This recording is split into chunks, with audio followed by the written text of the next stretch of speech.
រំលោកធានខាង API លោកអភិបាលនិងសមាជិកការដែលចូលរួមនៅទីនេះទាំងអស់ចា៎តែសហគមន៍ខ្ញុំមានបញ្ហាដោយសារការត្រឹមឆ្នាំ2020ទៅក្រោយមានគម្រោងរៀបពោសង្កត់ជួយឧបត្ថម្ភផ្នែកសាំង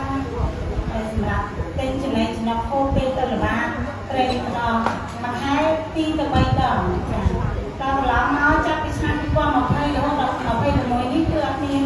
អង្គការឬគម្រោងណាមួយសម្រាប់លើឧបត្ថម្ភខាងក្រុមគណៈកម្មការទៅល្បាតប្រេងទេចា៎ចឹងតែគាត់ទៅម្ដងគឺគាត់ចំណាយថ្លៃសាំងអាហារហូបចុកហើយខូចម៉ូតូខូចអីគឺចំណាយតខ្លួនចា៎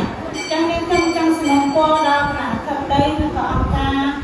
អាចជួយសម្រួលបើសិនជាឆ្នាំក្រោយឬថ្ងៃខាងមុខទៀតបើមានកញ្ចប់ថវិកាសម្រាប់ជួយសហគមន៍គឺជួយសម្រួលដល់ក្រុមល្បាតព្រៃ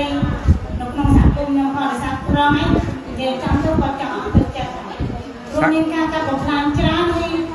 គណៈកម្មការសហគមន៍កាលណាដែលគាត់ដល់ល្បាតទី1គាត់អត់មានទី1គាត់ត្រូវធ្វើការបម្រើគ្រួសារគាត់ទី2គាត់ត្រូវបម្រើសហគមន៍ចឹងទៅថវិកាសាក់សោយចឹងអត់មានជំនួយធ្វើគាត់ដាក់ទឹកចិត្តចា៎ចឹងសូមឲ្យមានការគ្រប់គ្រងចំណែកណាមួយដល់ពួកគាត់ផងចា៎សូមអរគុណគាត់សហគមន៍អីគេសហគមន៍ដៃគូសម្រោងតែ